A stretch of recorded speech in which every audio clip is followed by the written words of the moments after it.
அற்புதங்கள் செய்திடும் பாத்திமா தாயே, உன் அடைக்கலம் தேடி வந்தோம் ஆதரிப்பாயே. அற்புதங்கள் செய்திடும் பாத்திமா தாயே, உன் அடைக்கலம் தேடி வந்தோம் ஆதரிப்பாயே. என் நினைவிலும் நீயே, என் வாழ்விலும் நீயே, என் நினைவிலும் நீயே, என் வாழ்விலும் நீயே. நீங்காத துணையாக வருவாயம்மா. என் நிலையறிந்து உன்னருளை தருவாயம்மா. வாழ்க வாழ்க மரியே, எம்மை வாழ வைக்கும் தாயே. வாழ்க வாழ்க மரியே, எம்மை வாழ வைக்கும் தாயே. அற்புதங்கள் செய்திடும் பாத்திமா தாயே, உன் அடைக்கலம் தேடி வந்தோம் ஆதரிப்பாயே.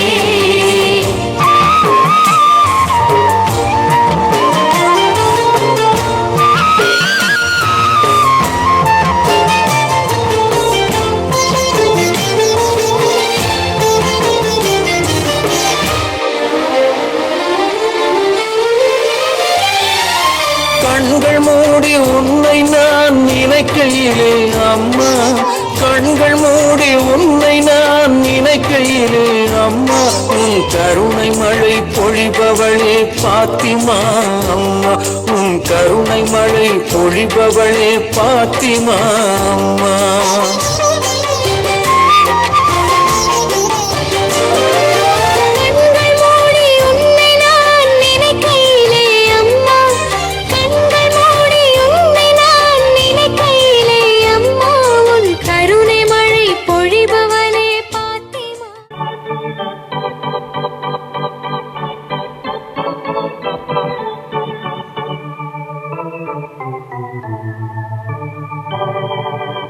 அனைவரும் ஓரினம், அனைவரும் ஓருடன் அமைப்போம் புது உலகம்.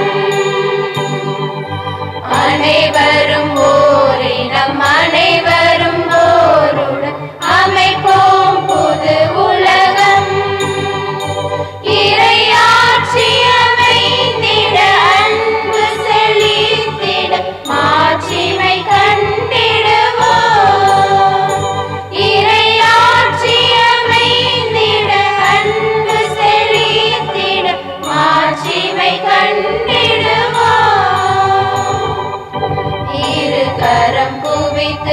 சிறந்தனை தாழ்த்தி இதயத்தை எழுப்பி வணங்கிடுவோம். தந்தை மகன் தூய ஆவியாரின் பெயராலே.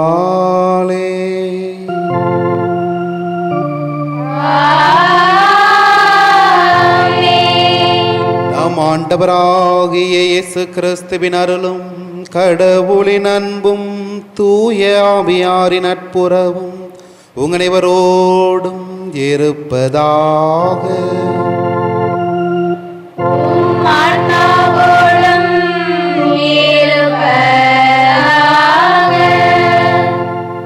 திருப்பலி முன்னுரை.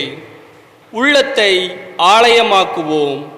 அன்பிற்கினியவர்களே, உள்ளம் என்னும் கோவிலிலே வாராயோ இறைவா, இன்பம் எங்கள் வாழ்வினிலே தாராயோ தலைவா என்ற அர்த்தமுள்ள திருவழிபாட்டு பாடல் நாம் அனைவரும் நன்கு அறிந்தது. இன்றைய வாசகங்கள் அனைத்தும் நம் உள்ளத்தை இறைவன் உறையும் ஆலயமாக தூய்மைப்படுத்த அழைக்கின்றது.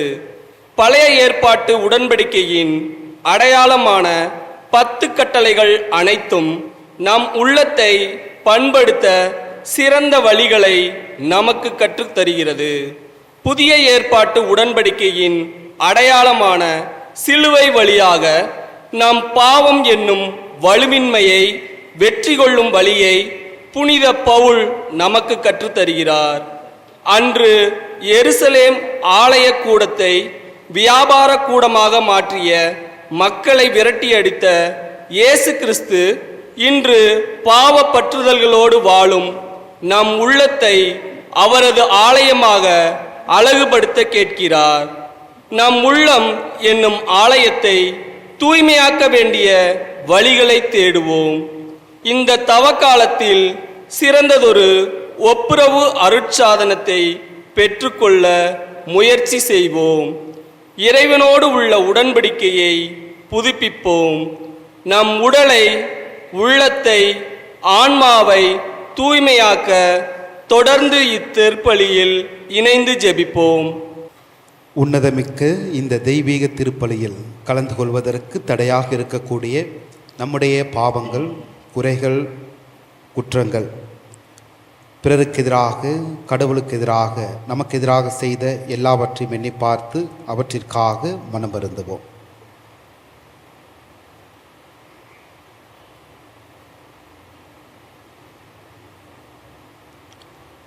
எல்லாம் வல்ல இறைவனிடமும் சகோதர சகோதரர்களிடமும் நான் பாவியனை ஏற்றுக்கொள்கிறேன். ஏனெனில் சிந்தனையாலும் சொல்லாலும் செயலாலும் கடமை தவறியதாலும் பாவங்கள் பல செய்தேன். என் பாவமே, என் பாவமே, என் பெரும் பாவமே. ஆகையால் எப்போதும் கன்னியான புனித மரியாதையும் வானதூதர் புனிதர் அனைவரையும் சகோதர சகோதரர்களையும் நம் இறைவனாகிய ஆண்டவரிடம் எனக்காக வேண்டிக் கொள்ள மன்றாடுகிறேன். எல்லாமல் இறைவன் நம் மீது இரக்கம் வைத்து நம் பாவங்களை எல்லாம் மன்னித்து நம் நிலைவாழ்வுக்கு அழைத்துச் செல்வாராக. ஆமென்.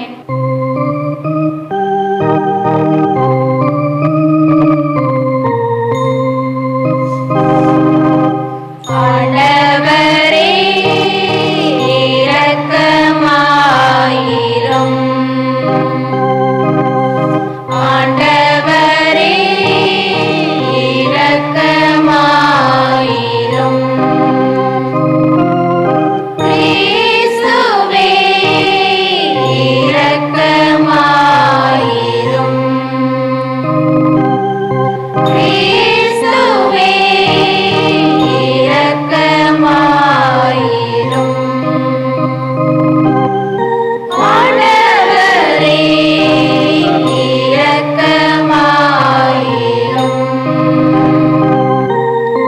ஆண்டவரே இரக்கமாயிரும்.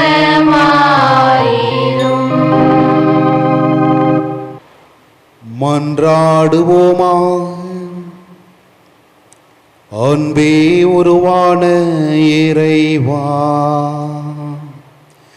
இரக்க பெருக்கத்துக்கு முழுமையான நன்மைக்கும் காரணரே, பாவிகளின் உண்ணா நோன்புகள், இறைவேண்டல்கள், இரக்க செயல்கள் ஆகியவற்றின் வழியாக எங்களுக்கு எப்போது பாவ மன்னிப்பை வழங்குகின்றேன். எங்களது தாழ்ச்சி மிக்க பாவ அறிக்கையை கனிவுடன் கண்ணோக்கி மனச்சான்றினால் நொறுங்குண்ட எங்கள் உள்ளங்களை உமது இரக்கத்தால் எந்நாளும் உயர்த்துவீராக. உமோடு தூய ஆவியாரின் ஒன்றேப்பில் இறைவனா என்றென்றும் வாழ்ந்து ஆட்சி செய்கின்ற எங்கள் ஆண்டவர் இயேசு கிறிஸ்து வழியாக உம்மை மன்றாடுகின்றோம்.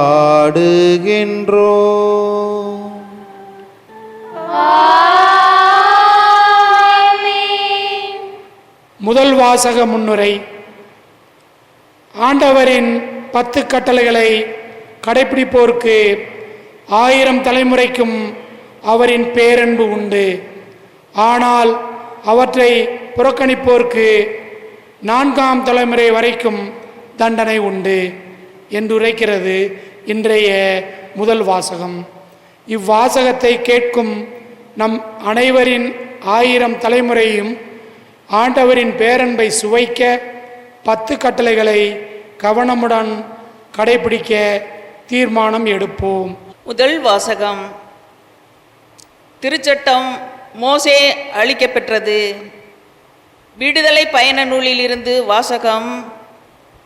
அதிகாரம் 20, இறைவசனங்கள் 1-17 வரை. மோசே மக்களிடம் கூறியது: கடவுள் அருளிய வார்த்தைகள் இவையே. நானே உன் கடவுளாகிய ஆண்டவர். அடிமை வீடாகிய எகிப்து நாட்டினின்று உன்னை வெளியேறச் செய்தவர். என்னை தவிர வேறு தெய்வங்கள் உனக்கு இருத்தல் ஆகாது. மேலே விண்வெளியில், கீழே மண்ணுலகில், பூமிக்கடிய நீர்த்திரளில் உள்ள யாதொன்றின் சிலையையோ ஓவியத்தையோ நீ உருவாக்க வேண்டாம். நீ அவைகளை வழிபடவோ அவற்றிற்கு பணிவிடை புரியவோ வேண்டாம். ஏனெனில் உன் கடவுளும் ஆண்டவருமாகிய நான் இதை சகித்து கொள்ள மாட்டேன். என்னை புறக்கணிக்கும் மூதாதையரின் பாவங்களை பிள்ளைகள் மேல் 3ஆம் 4ஆம் தலைமுறை மட்டும் தண்டித்து தீர்ப்பேன். மாறாக என் மீது அன்பு கூர்ந்து என் விதிமுறைகளை கடைபிடிப்போருக்கு 1000 தலைமுறைக்கு பேரன்பு காட்டுவேன். உன் கடவுளாகிய ஆண்டவரின் பெயரை வீணாக பயன்படுத்தாதே. ஏனெனில் தம் பெயரை வீணாக பயன்படுத்துபவரை ஆண்டவர் தண்டியாது விடார். ஓய்வு நாளை தூயதாக கடைபிடிப்பதில் கருத்தாயிரு. 6 நாட்கள் நீ உழைத்து உன் அனைத்து வேலையையும் செய்வாய். 7ஆம் நாளோ உன் கடவுளாகிய ஆண்டவருக்கு ஓய்வு நாள். எனவே அன்று நீயும் உன் மகனும் மகளும் உன் அடிமையும் அடிமை பெண்ணும் உன் கால்நடைகளும் உன் நகருக்குள் இருக்கும் அந்நியனும் யாதொரு வேலையும் செய்ய வேண்டாம்.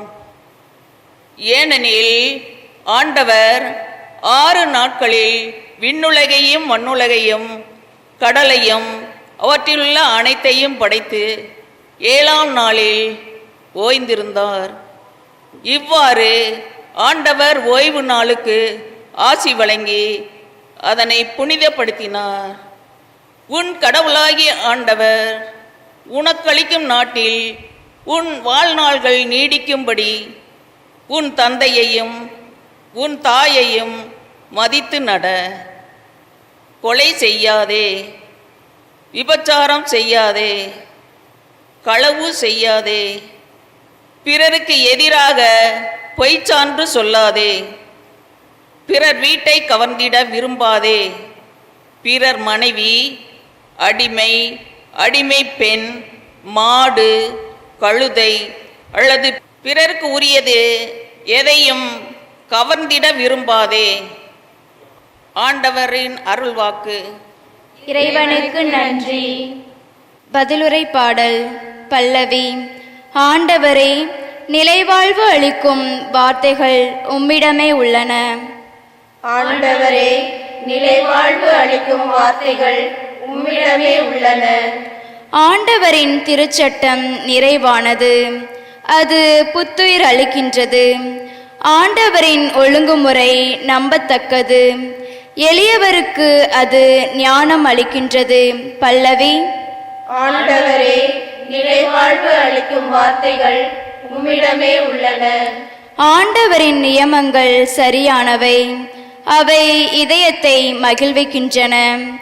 ஆண்டவரின் கட்டளைகள் ஒளிமயமானவை, அவை கண்களை ஒளிர்விக்கின்றன. பல்லவி. ஆண்டவரே, நிலைவாழ்வு அளிக்கும் வார்த்தைகள் உம்மிடமே உள்ளன. 2ஆம் வாசக முன்னுரை. கிறிஸ்துவின் அடையாளம் சிலுவையே. உலகோரின் பார்வைக்கு சிலுவை துன்பத்தின் அடையாளமாக தோன்றினாலும், சிலுவை வழி சிகரத்தை தொட்ட கிறிஸ்துவுக்கும் அவரை பின்பற்றும் நம் அனைவருக்கும் சிலுவையே வல்லமை என்று சிலுவையின் மறைப்பொருளை உணர்த்தும் புனித பவுல் அடியாரின் வார்த்தையை கேட்போம். சிலுவையில் அறையப்பட்ட கிறிஸ்துவையே பறைசாற்றுகிறோம். அவரது சிலுவை யூதருக்கு தடைக்கல், அழைக்கப்பட்டவர்க்கோ கடவுளின் ஞானம். 2ஆம் வாசகம். திருத்தூதர் பவுல் கொரிந்தியருக்கு எழுதிய முதல் திருமுகத்திலிருந்து வாசகம். அதிகாரம் 1 22 25 வரை உள்ள இறைவார்த்தைகள். சகோதர சகோதரிகளே, யூதர்கள் அரும் அடையாளங்கள் வேண்டும் என்று கேட்கிறார்கள். கிரேக்கர் ஞானத்தை நாடுகிறார்கள். ஆனால் நாங்கள் சிலுவையில் அறையப்பட்ட கிறிஸ்துவை பற்றி பறைசாற்றுகிறோம். அச்சிலுவை யூதர்க்கு தடைக்கல்லாகவும் பிற இனத்தார்க்கு மடமையாகவும் இருக்கிறது. ஆனால் அழைக்கப்பட்டவர்கள் யூதரானாலும் கிரேக்கரானாலும் அவர்களுக்கு கிறிஸ்து கடவுளின் வல்லமையும் ஞானமுமாய் இருக்கிறார். ஏனெனில் மனித ஞானத்தை விட கடவுளின் மடமை ஞானம் மிக்கது. மனித வலிமையை விட அவருடைய வலுவின்மை வலிமை மிக்கது. ஆண்டவரின் அருள்வாக்கு. இறைவனுக்கு நன்றி. ஆயத்தம் மந்தையை காப்பது போல ஆண்டவர் நம்மை காக்கின்றார். ஆயத்தம் மந்தையை காப்பது போல ஆண்டவர் நம்மை காக்கின்றார். ஆண்டவர் உங்களோடு இருப்பாராக. உம் ஆன்மாவோடும் இருப்பாராக. யோவான் எழுதிய தூய நற்செய்தியிலிருந்து வாசகம். ஆண்டவரே, மாட்சி உமக்கே. அதிகாரம் 2, உயிரிலே வார்த்தைகள் 13 25 முடிய. அக்காலத்தில் யூதர்களுடைய பாஸ்கா விழா விரைவில் வர இருந்ததால் இயேசு எருசலேமுக்கு சென்றார். கோவிலில் ஆடு, மாடு, புறா விற்போரையும் அங்கே உட்கார்ந்திருந்து நாணயம் மாற்றுவோரையும் கண்டார். அப்போது கயிறுகளால் ஒரு சாட்டை பின்னி அவர்கள் எல்லாரையும் கோவிலிலிருந்து துரத்தினார். ஆடு மாடுகளையும் விரட்டினார். நாணயமாற்றுவோரின் சில்லறை காசுகளை கொட்டிவிட்டு மேஜைகளையும் கவிழ்த்து போட்டார். அவர் புறா விற்பவர்களிடம், இவற்றை இங்கிருந்து எடுத்துச் செல்லுங்கள், என் தந்தை நிலத்தை சந்தையாக்காதீர்கள் என்று கூறினார்.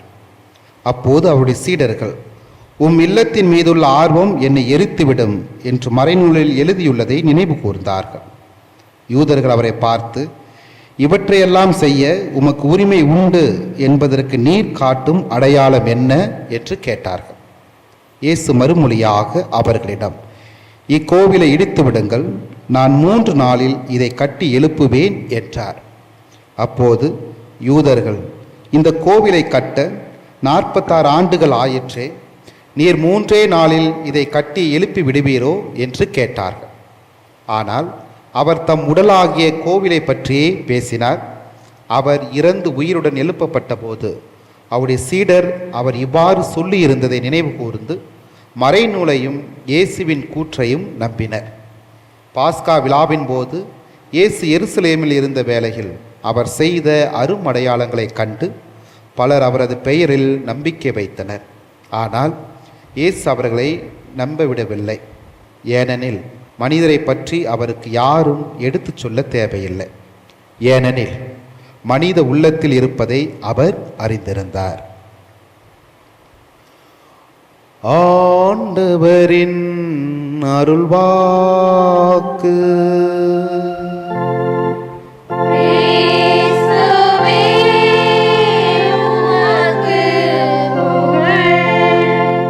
இறையேசுவில் இனிய மக்களே, இன்றைய நாளிலே நாம் தவக்காலத்தினுடைய 3வது ஞாயிற்றுக்கிழமையை சிறப்பித்துக் கொண்டிருக்கின்றோம். தவக்காலம் என்றாலே அடிப்படையான 3 பண்புகளை நாம் எப்பொழுதுமே கடைபிடிக்க திரு அவையும் கடவுளும் நமக்கு அழைப்பு விடுக்கின்றார். முதலாவதாக ஜெபம், தவம், நோன்பு. இந்த ஜெபம், தவம், நோன்பு இந்த 3னுடைய ஒட்டுமொத்த சார அம்சம்தான் நாம் தவக்காலத்திலே பின்பற்றப்பட வேண்டிய அவசியமான திரு அவை நமக்கு விடுக்கக்கூடிய அழைப்பாக இருக்கிறது. ஜெபம் எதை குறிக்கிறது?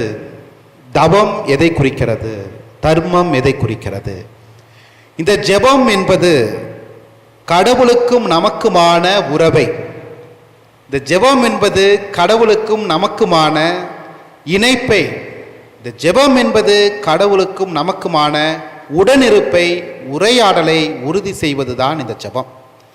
இந்த கடவுளோடு நாம் இணையக்கூடிய இந்த ஜெபம் கடவுளோடு நாம் ஒன்றிணைய வேண்டுமென்றால், கடவுளோடு சேர்ந்து பயணிக்க வேண்டுமென்றால், கடவுளோடு நாம் இருக்க வேண்டுமென்றால், அதற்கு இரண்டாவது நிலையாகிய தவம், அதாவது நோன்பு. ஒரு மனிதன் எப்பொழுது தன்னை தூய்மையாக்கிக் கொள்கின்றானோ, எப்பொழுது ஒரு மனிதன் தன்னை முழுமையாக சுத்திகரித்து கொண்டு நம்முடைய பாவங்கள், நம்முடைய தீய எண்ணங்கள், தீய நாட்டங்கள், தீய செயல்கள் இவற்றிலிருந்தெல்லாம் எப்பொழுது ஒரு மனிதன் தன்னை முழுமையாக மாற்றிக்கொள்கிறானோ அதுதான் தவம். இந்த தவம் என்பதே தன்னை முழுமையாக தூய்மைப்படுத்துவதும் சுத்திகரித்துக் கொள்வதும் தான். இந்த தவம் என்பது முழுமையாக நம்மிலே இருந்து நம்மை சுத்திகரிக்கும் பொழுதுதான் நாம் கடவுளிடம் ஏறெடுத்து வைக்கக்கூடிய தேவைகளோ, கடவுளுக்கும் நமக்குமான உரையாடலோ, கடவுளுக்கும் நமக்குமான உறவோ, கடவுளுக்கும் நமக்குமான உடனிருப்போ நம்மை கடவுளை நோக்கிய ஜெபத்தில் ஒன்றுபடுத்துகிறது.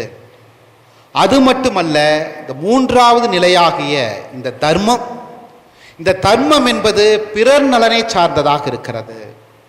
இந்த பிறர் நலனை சார்ந்தது என்று சொல்லும் பொழுது, கடவுள் எல்லா மனிதர்களையும் தன்னுடைய சாயலில் படைத்தார். ஆக கடவுளோடு நாம் ஒன்றிணைவதற்கு அடிப்படையான பண்பு நலன்களில் ஒன்று பிறரையும் அன்பு செய்தல். அதனுடைய வெளிப்பாடுதான் திரு அவை மூன்றாவது பண்பாகிய தர்மம். அதை செய்ய வேண்டும், கடைபிடிக்க வேண்டும் தவக்காலத்திலே என்பதை நமக்கு அறிவுறுத்துகிறது. இந்த இரண்டாவது நிலையாகிய நம்மையும், மூன்றாவது நிலையாகிய பிறரையும் நாம் முழுமையாக கடைபிடிக்கும் பொழுதுதான் முதல் நிலையாகிய கடவுள், அதாவது ஜெபம் அந்த உடனிருப்பும், கடவுளோடு நாம் வாழக்கூடிய வாழ்வும் இந்த இரண்டின் மூலமாக ஒன்றிணையும் பொழுது முதல் நிலையாகிய கடவுளோடு நாம் ஒன்றிணைவதற்கு இந்த மூன்றுமே உதவி செய்கிறது. ஆக ஜெபம் என்பது மட்டும் நாம் கடவுளோடு ஒன்றிணைவதற்கு உதவாது. மாறாக தன்னையும் பிறர் நலனையும் சார்ந்து அதோடு சேர்ந்து பயணிக்கக்கூடிய ஒவ்வொன்றுமே இந்த மூன்று படிநிலைகளை ஒன்றாக இணைத்து அதை முழுமையாக கடைபிடிப்பது தான் தவக்காலம். இந்த மூன்றையும் எவ்வாறு நாம் கடைபிடிக்க வேண்டும் என்பதை சொல்லக்கூடியதுதான் இன்றைய முதல் வாசகமாக அமைந்திருக்கிறது. 10 கட்டளைகள் இந்த முதல் வாசகத்தினுடைய ஒட்டுமொத்த சாராம்சம். இந்த 10 கட்டளைகளை நாம் பார்க்கும் பொழுது கடவுள் தன்னையும், முதலாவதாக தான் என்ற கடவுளாக என்னை நீங்கள் அன்பு செய்ய வேண்டும் என்று தான் சொல்லுகிறார். இரண்டாவதாக 10 கட்டளைகள் 2 கட்டளையில் அடங்குகிறது என்பதை நமக்கு மறைக்கல்வி போதிக்கிறது, திரு அவை போதிக்கிறது. முதலாவது கடவுளை அன்பு செய்வது, இரண்டாவது தன்னை அன்பு செய்வது போல பிறரையும் அன்பு செய்வது. இன்றைய முதல் வாசகம் கடவுள் இந்த 10 கட்டளைகளை கொடுத்து 2 விதமான தன்மைகளை முதல் வாசகத்தின் மூலமாக கடவுள் எடுத்து வைக்கின்றார். எதை செய்ய வேண்டும், எதை செய்யக்கூடாது. முதலாவதாக நாம் கடவுளை அன்பு செய்ய வேண்டும் என்று சொல்லப்படுகிறது. இரண்டாவது, கடவுளை மட்டும் அன்பு செய்வதல்ல, முழுமை பெறாது, மாறாக தன்னை அன்பு செய்வது போல தன்னோடு இருக்கக்கூடிய பிறரையும் அன்பு செய்ய வேண்டும் என்று அந்த இரண்டாவது நிலை சொல்லுகிறது. இதை நாம் கண்டிப்பாக செய்ய வேண்டும் என்று சொல்லப்படுகிறது. எதை செய்யக்கூடாது என்பதையும் அதே 10 கட்டளை இந்த முதல் வாசகம் நமக்கு சொல்லுகிறது. எதை செய்யக்கூடாது? பிறருக்கு உரியது எதையும் கவர்ந்திட விரும்பாதே, களவு செய்யாதே, பொறாமை கொள்ளாதே, போட்டி கொள்ளாதே, பிறர் மனைவியை கவர்ந்திட விரும்பாதே, பிறருக்கு உரியது எதையும் கவர்ந்திட விரும்பாதே, பிறருடைய உடைமைகளை கவர்ந்திட விரும்பாதே. இதையெல்லாம் செய்யக்கூடாது என்ற இரண்டாவது படிநிலையாக நமக்கு வைக்கிறது. ஆக முதல் நிலை என்ன? அன்பு செய்வதும், தன்னை அன்பு செய்வதும், கடவுளை அன்பு செய்வதும், பிறரை அன்பு செய்வதும் நாம் செய்ய வேண்டியது. அதே போல பிறருக்கு உரியவற்றை கவர்ந்திருக்கக்கூடிய எல்லாவற்றையும் தவிர்ப்பது நாம் செய்யக்கூடாதது. ஆக இந்த 10 கட்டளை என்பது இந்த 3 படிநிலைகளாகிய ஜெபம், தவம், நோன்பு, இந்த மூன்றுமே எதனுடைய மையமாக இருக்கிறது? 10 கட்டளையுடைய மையமாக இருக்கிறது. இதை செய்ய வேண்டும், கடவுளை அன்பு செய்ய வேண்டும். எதை செய்யக்கூடாது? பிறருக்கு பாதிப்பை தரக்கூடிய எதையுமே, பிறரை துன்புறுத்தக்கூடிய எதையுமே செய்யக்கூடாது. இதுதான் 10 கட்டளையுடைய ஒட்டுமொத்த சாராம்சம். இந்த தவக்காலம் 3வது ஞாயிற்றுக்கிழமை நமக்கு சொல்லக்கூடிய மைய செய்தி. இதற்கெல்லாம் இன்னும் முத்தாய்ப்பாக இந்த 2ஆம் வாசகம் புனித பவுல் கொரிந்தியருக்கு எழுதிய இந்த திருமுகத்திலிருந்து நாம் வாசிக்கிறோம். யூதர்களை பொறுத்தவரை சிலுவை என்பது அவமானத்தினுடைய அடையாளமாக கருதப்பட்டது. ஆனால் அதே நேரத்தில் புனித பவுல் இந்த சிலுவை அவமானமாக கருதப்பட்ட சிலுவை, யூதர்களால் தவிர்க்கப்பட்ட சிலுவை, யூதர்களால் தவறாக ஏற்றுக்கொள்ளப்பட்ட சிலுவை பவுலை பொறுத்தவரை என்ன சொல்கிறார்? அல்ல, நீங்கள் எதை அவமானமாக கருதி இருக்கிறீர்களோ, எந்த சிலுவையை நீங்கள் தவறாக கருதி இருக்கிறீர்களோ, அதே சிலுவைதான் எங்களுக்கு மீட்பு, நமக்கு மீட்பு. அதே சிலுவைதான், அது அவமானத்தின் அடையாளம் அல்ல, மாறாக ஞானத்தின் அடையாளம் என்று பவுல் சொல்கிறார். ஆக இந்த சிலுவையிலிருந்து தான் நம் ஆண்டவர் இயேசு கிறிஸ்து நமக்கு மீட்பை கொண்டு வந்தார். அதை உணர்த்துவது தான் தவக்காலம் என்பதை பவுல் இதை அவமானத்தின் அடையாளமாக கருதாமல் ஞானத்தின் இருப்பிடம், ஞானத்தின் ஊற்று சிலுவை என்பதை நமக்கு 2ஆம் வாசகத்திலே புனித பவுல் எடுத்து சொல்கிறார். இயேசு அன்பிற்குரியவர், இயேசு இரக்கமுள்ளவர், இயேசு கருணையுள்ளவர், இயேசு எல்லார மனிதர்களையும் ஏற்றுக்கொண்டவர் என்ற அன்பின் மறுரூபமாக இயேசுவை பார்க்கக்கூடிய நாம் இன்றைய நற்செய்தியில் இயேசு ஆலயத்திலே சாட்டையை எடுத்து மேச்சைகளை தள்ளி அவர்களை துரத்தினார் என்று நாம் இந்த நற்செய்தியிலே நாம் வாசித்தோம். அன்பாக கருதப்பட்ட இயேசு, கருணையின் வடிவமாக கருதப்பட்ட இயேசு எப்படி இந்த நிலைக்கு தள்ளப்பட்டார், ஏன் இவ்வாறு செய்தார் என்று சிந்தித்து பார்க்கும் பொழுது இந்த நற்செய்தியின் மூலமாக கடவுள் நமக்கு விடுக்கக்கூடிய அழைப்பு என்பது, நாம் ஆலயம் என்பதை எப்பொழுதெல்லாம் இன்றும் இயேசு சாட்டை எடுக்க வேண்டும் என்று சொல்கிறார். எவற்றின் பொழுது? தவக்காலத்திற்கு எதிராக நாம் கொண்டிருக்கக்கூடிய பொறாமையின் பொழுது, ஆலயத்திலே உட்கார்ந்திருக்கும் பொழுது, பொறாமை எண்ணத்தோடு ஆலயத்திலே அமர்ந்திருக்கும் பொழுது சாட்டை எடுக்க வேண்டும். போட்டிகளோடு ஆலயத்தில் அமர்ந்திருக்கும் போது சாட்டை எடுக்க வேண்டும். தீய எண்ணங்களோடு ஆலயத்தில் அமர்ந்திருக்கும் போது சாட்டை எடுக்க வேண்டும். பிறருக்கு எதிரான சதி செயல்களை செய்யும் பொழுது சாட்டை எடுக்க வேண்டும். பிறரை துன்புறுத்தக்கூடிய வகையில் நாம் செய்யக்கூடிய நம்முடைய எண்ணங்களும் செயல்பாடுகளும் தவறாக இருக்கும் பொழுது சாட்டை எடுக்க வேண்டும். இதுதான் இந்த நற்செய்தி இன்றைய காலகட்டத்திற்கு சாட்டை எடுக்க சொல்லுவது. இயேசு ஏன் சாட்டை எடுத்தார்? ஆலயம் என்பது வியாபாரத்தினுடைய இடமல்ல, கடவுளை தொழுவதற்கும், கடவுளோடு உரையாடுவதற்கும், கடவுளோடு இருப்பதற்கும், கடவுளை பின்பற்றுவதற்கும், அவருடைய பிரசன்னத்தை உணர்வதற்குமான ஒரு இடம். அந்த இடத்தை நீங்கள் சந்தைகளாகவும் வியாபார கூடங்களாக மாற்றியிருக்கிறீர்கள் என்ற அடிப்படையில் தான் இயேசு சாட்டையை எடுத்தார், விரட்டினார். ஆக இன்றைய காலகட்டத்தில் ஆலயம் வியாபாரமாக அல்ல, மாறாக நம்முடைய தீய எண்ணங்கள், அதிலும் குறிப்பாக இந்த தவக்காலத்தில் நாம் பின்பற்றக்கூடிய தவறான எண்ணங்கள், நாம் தவறான சிந்தனைகள், பொறாமைகள், போட்டிகள், தீய எண்ணங்கள், தீய செயல்கள், இவை அனைத்தோடு நாம் ஆலயத்தில் வந்து திருப்பலியில் கலந்து கொண்டாலும், இவை அனைத்தோடும் நாம் ஆலயத்திலே வந்து ஜெபங்களை ஏறெடுத்தாலும், நிச்சயமாக இயேசு சொன்னதுதான், நாம் இவற்றிலிருந்து தான் சாட்டை எடுக்க வேண்டும், இவற்றிற்காகத்தான் சாட்டை எடுக்க வேண்டும். அதுதான் இந்த நற்செய்தி இன்றைய காலகட்டத்திற்கு நமக்கு சொல்லக்கூடியதாக இருக்கிறது. ஜெபம், தபம், தர்மம், இந்த மூன்றையும் நாம் கடைபிடிக்கும் பொழுது நாம் இந்த தவக்காலத்திலே நாம் பாவ வாழ்க்கையால் மேற்கொண்ட எல்லா விதமான தீய செயல்களிலிருந்து விடுபட்டு கடவுளோடு ஒன்றிணைகின்றோம், கடவுளோடு சேருகிறோம், கடவுளோடு உறுதி பெறுகிறோம், கடவுளோடு ஒன்றிணைகின்றோம். கடவுளுக்கும் நமக்குமான உறவு ஆளப்படுகிறது. ஆசீர்வாதங்களை தரக்கூடிய ஆண்டாக, ஒரு நாளாக, ஒரு சிறந்த காலமாக தவக்காலம் மாறுகிறது. அதனால் தான் நாம் பாவங்களிலிருந்து விடுபடக்கூடிய காலத்தை தான் திரு அவை எந்த காலமாக சொல்கிறது? தவக்காலம் அருளின் காலமாக சொல்கிறது. ஏனென்றால் இந்த ஜெபம், தபம், இந்த நோன்பு, பிறரன்பு செயல்படாகிய தர்மம், இவற்றில் நாம் முழுமையாக நாம் ஒன்றிணையும் பொழுது, நம்முடைய பாவ வாழ்க்கை விட்டு கடவுளோடு இணையும் பொழுது, மீண்டுமாக நாம் கடவுளுக்கும் நமக்குமான உறவை புதுப்பித்து கொண்டு கடவுள் தரக்கூடிய அருளை பெற்றுக்கொள்கிறோம் என்பதை உணர்த்தக்கூடிய காலம் தவக்காலம்.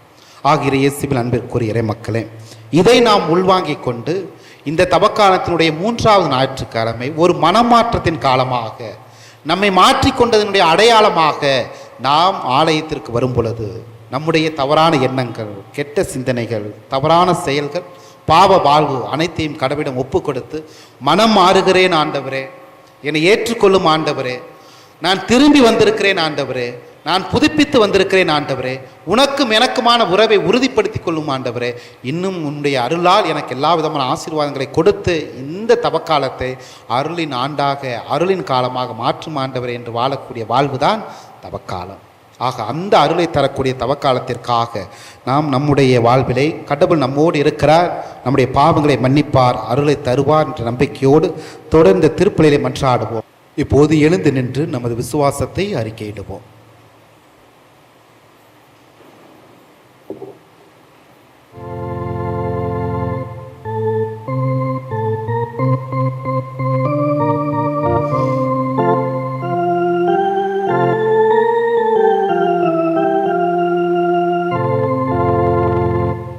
விண்ணையும் மண்ணையும் படைத்தவராம் கடவுள் ஒருவர் இருக்கின்றார். தந்தை மகன் தூய ஆவியராய் ஒன்றாய் வாழ்வோரை நம்புகிறேன். தூய ஆவியின் வல்லமையால் இறைமகன் நமக்காய் மனிதரானார். கன்னி மரியிடம் பிறந்தவராம் இயேசுவை உறுதியாய் நம்புகிறேன். பிலாத்துவின் ஆட்சியில் பாடுபட்டார்.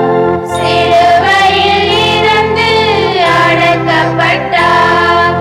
மூன்றாம் நாளில் உயிர்த்தெழுந்தார். இறப்பின் மீதே வெற்றி கொண்டார். விண்ணகம் வாழும் தந்தையிடம் அரியணை கொண்டு இருக்கின்றார்.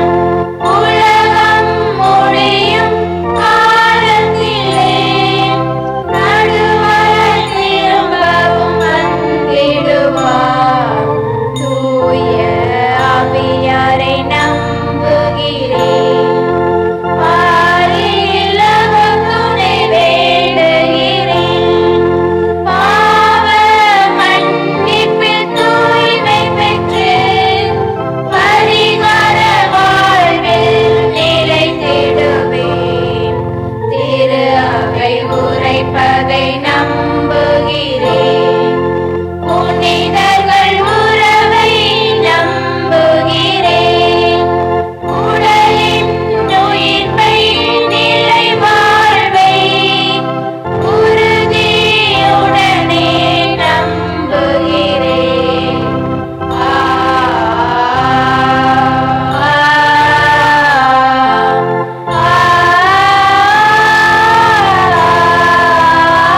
ஆமென்.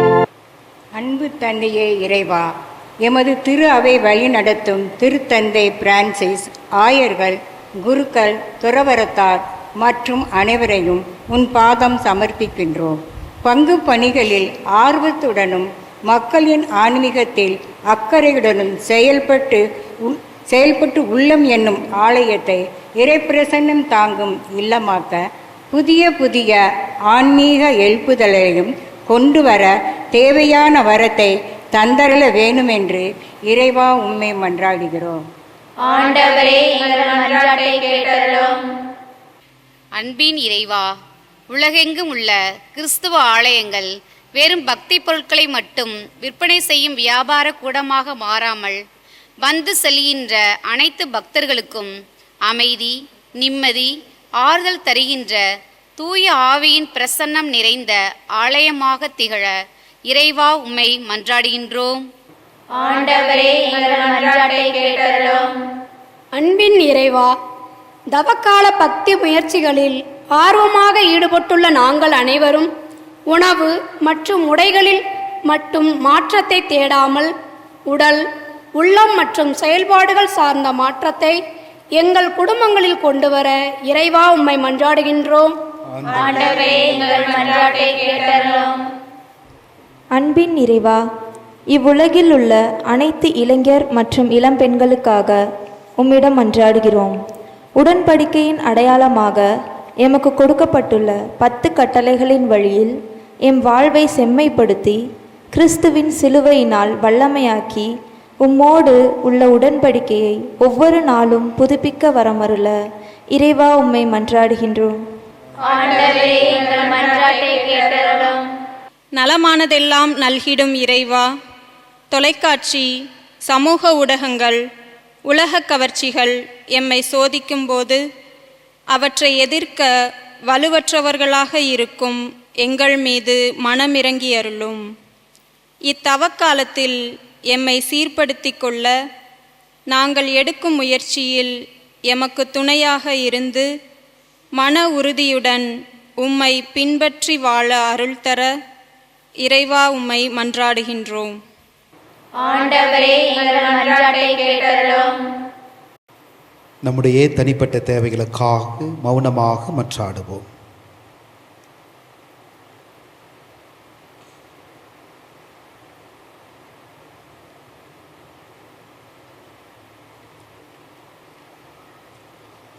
ஆண்டவரே, நீர் எங்களுடைய வாழ்வினுடைய தேவையில் அனைத்தையும் அறிந்திருக்கின்றீர். இப்பொழுது உமது பாதத்திலே நாங்கள் எடுத்து வைத்திருக்கக்கூடிய இந்த மன்றாட்டுக்கள் அனைத்தும் உமக்கு சித்தமானால் எங்களுடைய வாழ்க்கையை நிறைவேற்றி தந்தரல வேண்டும் என்று எங்கள் ஆண்டவராக இயேசு கிறிஸ்து வழியாக உம்மை மன்றாடுகின்றோம். ஆமென்.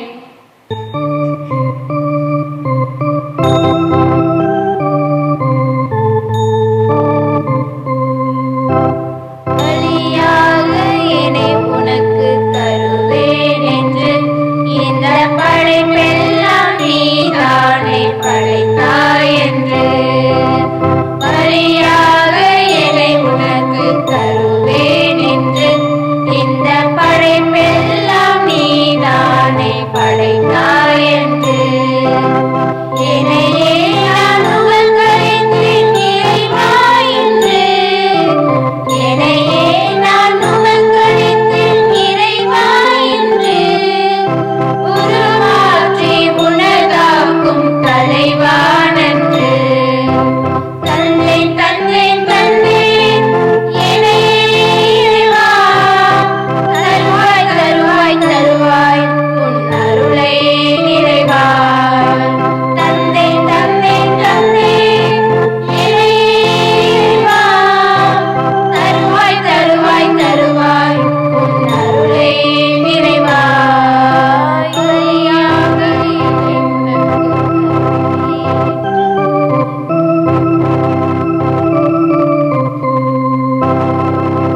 கோதுமை மணியும் திராட்சை மணியும் புதிதாக மாற்றம் பெறுவது போல். கோதுமை மணியும் திராட்சை கனியும் புதிதாக மாற்றம் பெறுவது போல். நொறுங்கொண்ட உள்ளத்தை நான் தருகின்றேன். நொறுங்கொண்ட உள்ளத்தை நான் தருகின்றேன். நலமாக்கி புதிதாக்க நாள் பணிகின்றேன்.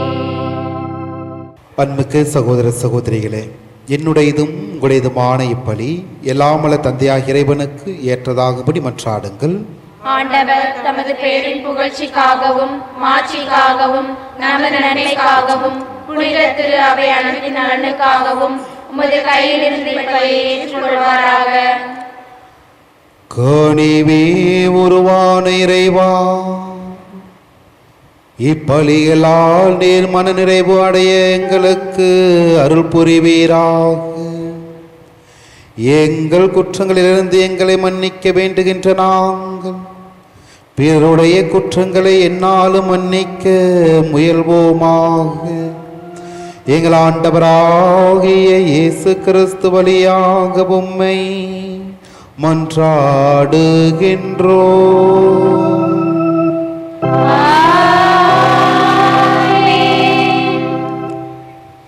ஆண்டவர் உங்களோடு இருப்பாராக. உம் ஆன்மாவோடும் இருப்பாராக. இதயங்களை மேலே எழுப்புங்கள். ஆண்டவரிடம் எழுப்பியுள்ளோம். நாம் இறைவனாகிய ஆண்டவருக்கு நன்றி கூறுவோம். அது தகுதியும் நீதியுமானதே. ஆண்டவரே, தூயவரான தந்தையே, என்றும் வாழும் எல்லாம் வல்ல இறைவா, ஏனாலும் இவ்விடத்திலும் நாங்கள் உமக்கு நன்றி செலுத்துவது மெய்யாகவே தகுதியும் நீதியும் ஆகும். எங்கள் கடமையும் மீட்புக்குரிய செயலும் ஆகும். தமக்கு தண்ணீர் தருமாறு சமாரிய பெண்ணிடம் கேட்ட நேரத்திலேயே கிறிஸ்து அப்பெண்ணுக்கு நம்பிக்கை எனும் கொடையை வழங்கினார். அவ்வாறு அப்பெண்ணின் நம்பிக்கையின் மீது பெரிதும் ஆர்வம் கொண்டதாம் அவரில் இறை அன்பின் நெருப்பை பற்றி எரியச் செய்தார். ஆகவே ஆண்டவரே, வானதூதர் புனிதர் அனைவரோடும் வான்படைகள் அணிகள் அனைத்தோடும் நாங்களும் சேர்ந்து ஒரே குரலாய் பாடுவதாவது: தூயவர் தூயவர் தூயவர், மூவுல இறைவனாம் ஆண்டவர், வானமும் வையமும் யாவனும் மாட்சிமையால் நிறைந்துள்ளன. உன்னதங்களிலே ஓசானா, உன்னதங்களிலே ஓசானா, ஆண்டவர் திருப்பெயரால் வருபவர் ஆசி பெற்றவரே, உன்னதங்களிலே ஓசானா, உன்னதங்களிலே ஓசானா. ஆண்டவரே, நீர் மெய்யாகவே தூயவர், தூய்மை அனைத்துக்கும் ஊற்று.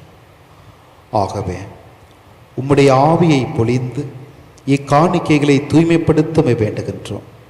இவ்வாறு எங்கள் ஆண்டவர் இயேசு கிறிஸ்துவின் உடலும் இரத்தமுமாக எங்களுக்கு இவை மாறுவனவாக. அவர் பாடுபட உளம் கனிந்து தம்மை கையளித்த போது அப்பத்தை எடுத்து நன்றி செலுத்தி அதை பிட்டு தம் சீடர்களுக்கு அளித்து கூறியதாவது: அனைவரும் இதிலிருந்து பெற்று உண்ணுங்கள், ஏனெனில் இது உங்களுக்காக கையளிக்கப்படும் என் உடல்.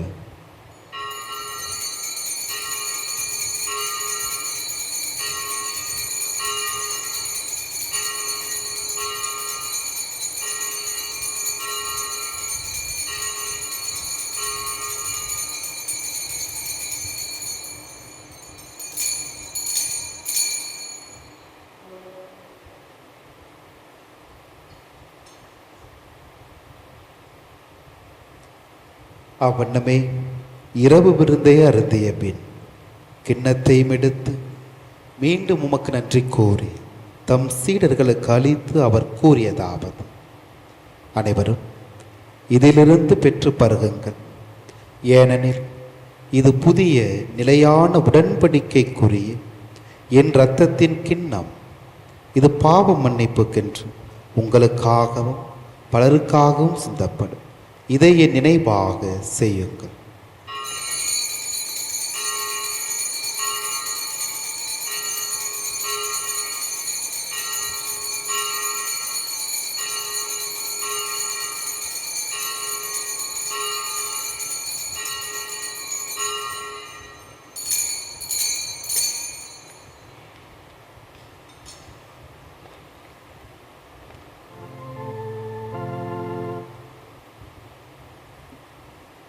நம்பிக்கையின் மறைபொருள்.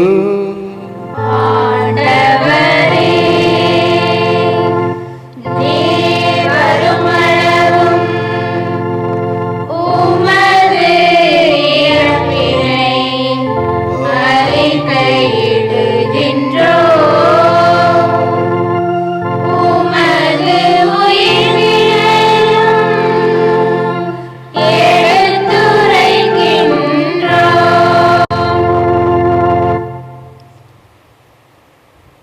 ஆகவே ஆண்டவரே, நாங்கள் கிறிஸ்துவின் இறப்பினையும் உயிர்ப்பினையும் நினைவு கூர்ந்து வாழ்வதரும் அப்பத்தையும் மீட்பளிக்கும் கிண்ணத்தையும் உமக்கு ஒப்புக் கொடுக்கின்றோம். திருமுன் நின்று உமக்கு ஊழியம் புரிய தகுந்தவர்கள் என எங்களை ஏற்றுக்கொண்டு எனவே உமக்கு நன்றி செலுத்துகின்றோம். மேலும் கிறிஸ்துவின் உடலிலும் இரத்தத்திலும் பங்கு கொள்ளும் எங்களை தூய ஆவியார் ஒன்று சேர்க்க வேண்டும் என உம்மை தாழ்மையுடன் மன்றாடுகின்றோம். ஆண்டவரே, உலகெங்கும் பரவியிருக்கும் அது திரு ஆவியை நினைவு கூர்ந்தருளும்.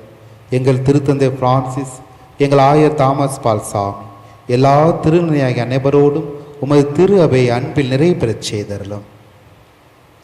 மேலும் உயிர்த்தெழும் எதிர்நோக்குடன் துயில் கொள்ளும் எங்கள் சகோதரர் சகோதரிகளையும் இறந்தோர் அனைவரையும் இரக்கத்துடன் நினைவு கூர்ந்து உமது திருமுக ஒளிநொலி ஏற்றருளும்.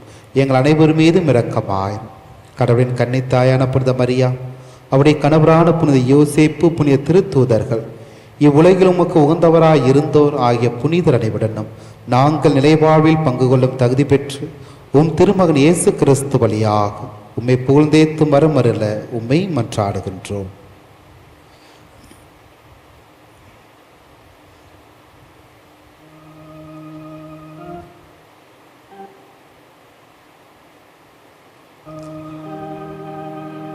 ஏவர் ஏவரோடேவரில் ஏலாம் வல்ல இறைவனாகிய தந்தையே, தூய ஆவியாரின் ஒன்றேப்பில் ஏலா புகழும் மாட்சியும் என்றென்று உமக்கு உரியதே.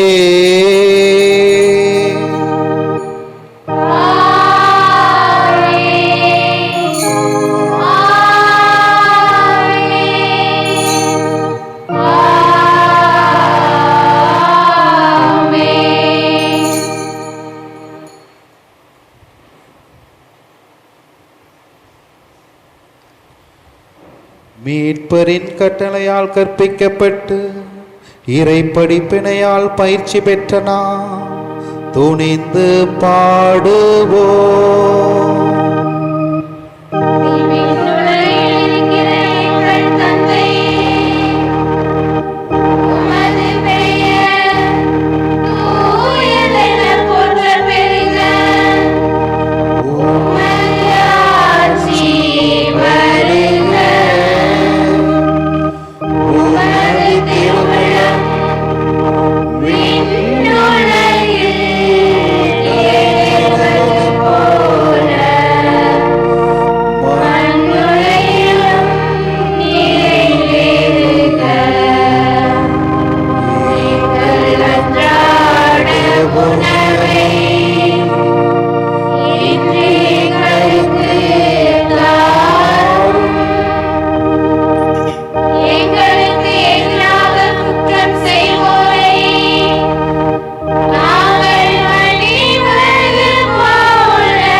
ஆண்டவரே, தீமை அனைத்திலிருந்தும் எங்களை விடுவித்து எங்கள் வாழ்நாளில் அமைதியை கனிவுடன் அருள உம்மை மன்றாடுகின்றோம்.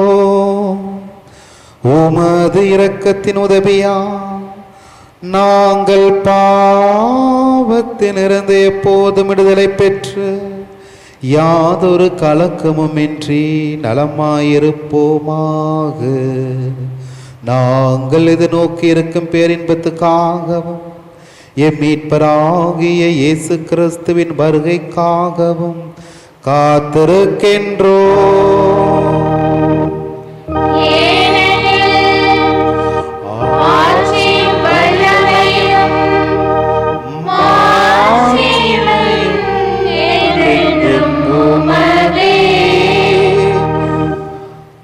ஆண்டவர் இயேசு கிறிஸ்துவே, அமைதியை உங்களுக்கு விட்டு செல்கின்றேன், என் அமைதியையே உங்களுக்கு அளிக்கின்றேன் என்று உம் திருத்தூதர்களுக்கு மொழிந்தீரே. எங்கள் பாவங்களை பாராம் உமது திரு அவை நம்பிக்கையை கண்ணோக்கி உமது திருவுளத்துக்கு ஏற்பதற்கு அமைதியையும் ஒற்றுமையையும் அளித்தருள்வீராக. என்றென்றும் வாழ்ந்து ஆட்சி செய்கின்றவர் நீரே.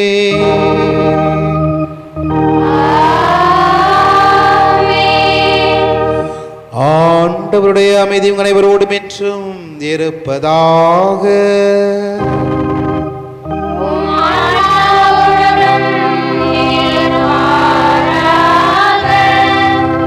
ஒருவருக்கொருவர் ஆண்டவர் தருகின்ற அமைதி இந்த தபக்காலத்திலே பகைமையை மன்னித்து பகைமையை மறந்து சமாதானத்தை பகிர்ந்து கொள்வோம். சமாதானம்.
இதோ ஆண்டவராக இயேசு கிறிஸ்து, இவரே உலகின் பாபங்கள் எல்லாம் போக்கக்கூடிய இறைவனின் செம்மறி. இவரே நமக்காக நம்முடைய பாவங்களுக்காக சிலுவையிலே மீட்பை கொண்டு வந்த தெய்வம். இந்த தெய்வத்தின் விருந்துக்கு அழைக்கப்பெற்ற நம் ஒவ்வொருவருமே பேறு பெற்றவர்கள். ஆண்டவரே, நீர் இல்லத்தில் எழுந்தருள நான் தகுதியற்றவள். ஆனால் ஒரு வார்த்தை மட்டும் சொல்லியருளும், எனது ஆன்மா நலமடையும்.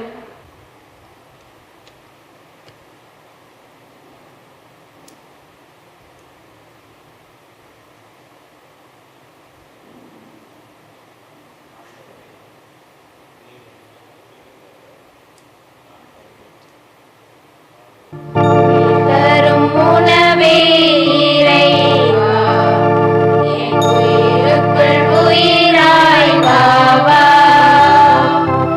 அருள் தரும் மூச்சே இறைவா, நல்லாற்றலாய் என் உள்ளம் வா வா. வா இறைவா, வாழ்வின் உறவா என் உயிர் இயேசுவே வா வா. வா இறைவா, வாழ்வின் உறவா என் உயிர் இயேசுவே வா வா.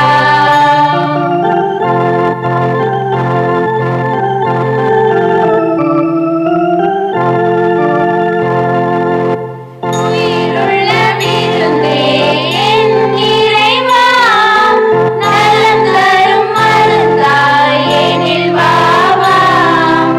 உயிருள்ள விருந்தே என் இறைவா, நலம் தரும் மருந்தாய் எனில் வா வா. நிரந்தர வாழ்வு என் தேவா, நிரந்தர வாழ்வு என் தேவா. நிம்மதி வாழ்வு எனில் வா வா. நிம்மதி வாழ்வு எனில் வா வா. நன்றி கோரி மன்றாடுவோமாக. இரக்கமே உருவான இறைவா, விண்ணகத்தில் உள்ள மறைபொருள்களின் அச்சாரத்தையும் இவ்வுலகில் ஏற்கனவே விண்ணக உணவால் வளமையையும் பெற்றுள்ள நாங்கள் இப்போது உம்மை பணிவுடன் வேண்டுகின்றோம். அதனால் மறைபொருளாக எங்களில் திகழ்வது செயல் அளவிலும் என்னாலும் நிறைவு பெற அருள்வீராக. எங்கள் ஆண்டவராகிய இயேசு கிறிஸ்து வழியாக உம்மை மன்றாடுகின்றோம்.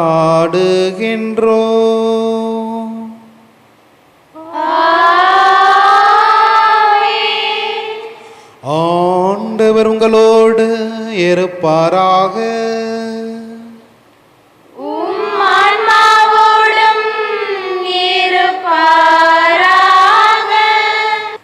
எல்லாம் வல்ல இறைவன் தந்தை மகன் தூய ஆவியா உங்கள் அனைவரையும் நிறைவாக ஆசீர்வதிப்பாராக.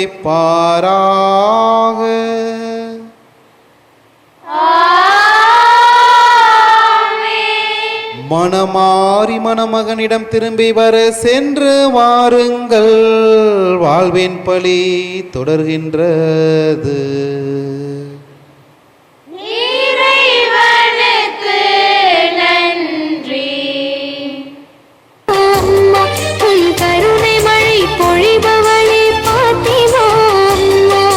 கலங்காத தாரகை அம்மா, மங்காத ஒளி விளக்கே அம்மா, கலங்காத தாரகை அம்மா, மங்காத ஒளி விளக்கே அம்மா, மானிடர் நெஞ்சங்களில் மாறாத மாணிக்கமே, மானிடர் நெஞ்சங்களில் மாறாத மாணிக்கமே, பாத்திமா நகரினிலே துணையாயிருப்பவளே, பாத்திமா நகரினிலே துணையாயிருப்பவளே,